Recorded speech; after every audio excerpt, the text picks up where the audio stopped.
Hi guys, it's Adrian Mans. I want to talk to you about using the Baltimore Chop 2 standard deviation opening gap scanner that we have at Traderinsight.com.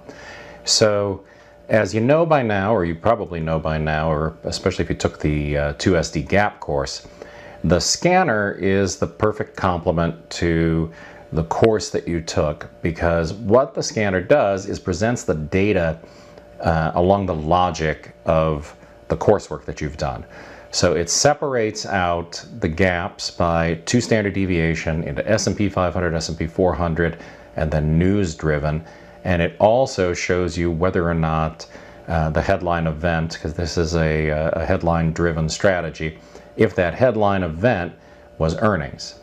So the key to using this thing successfully is to parse the data properly in the morning in your own head.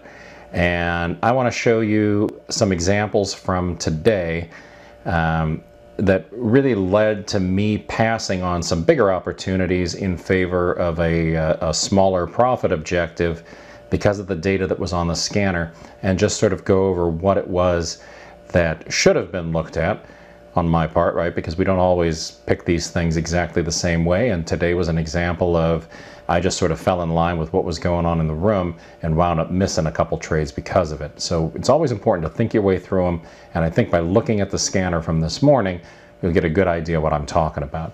So let's have a look at that scanner and talk about what it shows us first thing.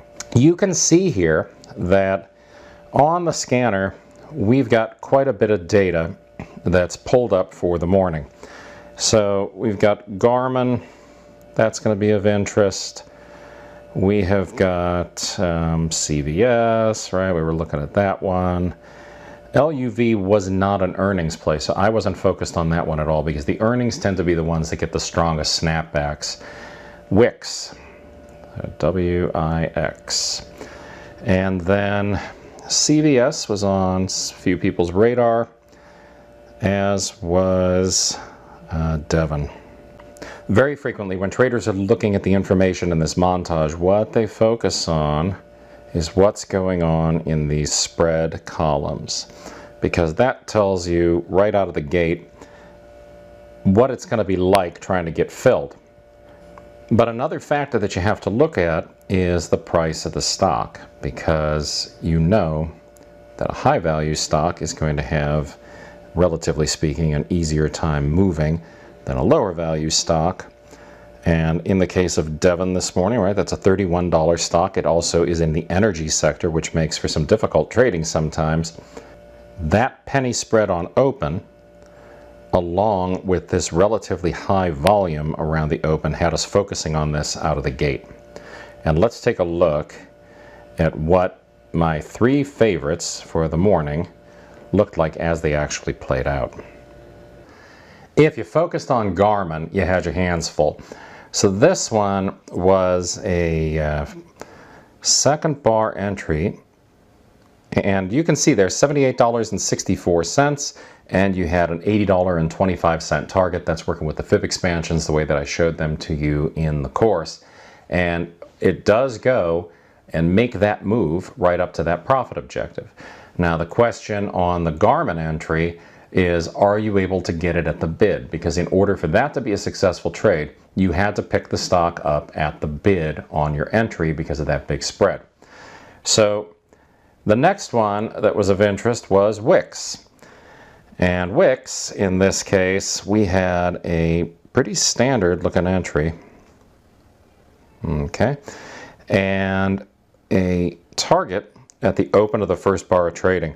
So this one, really, everything was in place, and in terms of a stop loss would be just below those overlapping closes and opens there, and the low of that bar once it gets you into the position. But take a look at what happens. So 111.96 up to 113.45. It's a textbook entry. It was beautiful. What kept us out of it? Again, having to work the spread to get in made that trade look more difficult, and instead what we did was focused on Devon. So Devon Energy got me in. You can see the levels there that I was focused on. So the entry was at a violation of that 31.88 low of that third bar. And then our target was right down here at $31.35, and that was based on the order flow characteristics that we saw in the stock as it was making its move.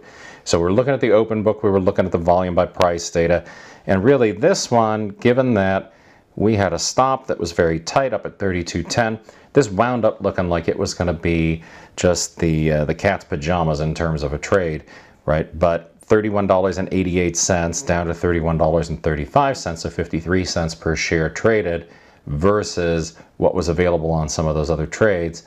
It makes you wonder if sometimes it isn't worth the effort to go and work those bids on some of those stocks that have the bigger spreads. So that's just something I want you to think about, because the scanner data presents things in a way that makes for some very, very easy interpretation right out of the gate. But I know that it's very frequently the case that you folks are thinking about spreads more than you are most anything else, and that's natural, because if you get in on the wrong side of the spread, you're immediately going to have to give up that $1 or 40 cents or whatever it is to get back out of the trade. So in terms of managing risk, it's good to look at the spread, but in terms of actually planning and executing the trade, I think you guys just really need to focus in and decide to look at the tape a little bit more and where things are actually printing, and then figure out if you can't get in on a long side trade a little bit closer to the bid, on a short side trade a little closer to the ask, and maybe be able to capitalize on some of these really big moves. So there you have it. If you have any questions, shoot me an email, adrian@traderinsight.com. Hope you had a great trading day today and an even better one on deck for tomorrow. It's the best trader education anywhere, only from traderinsight.com.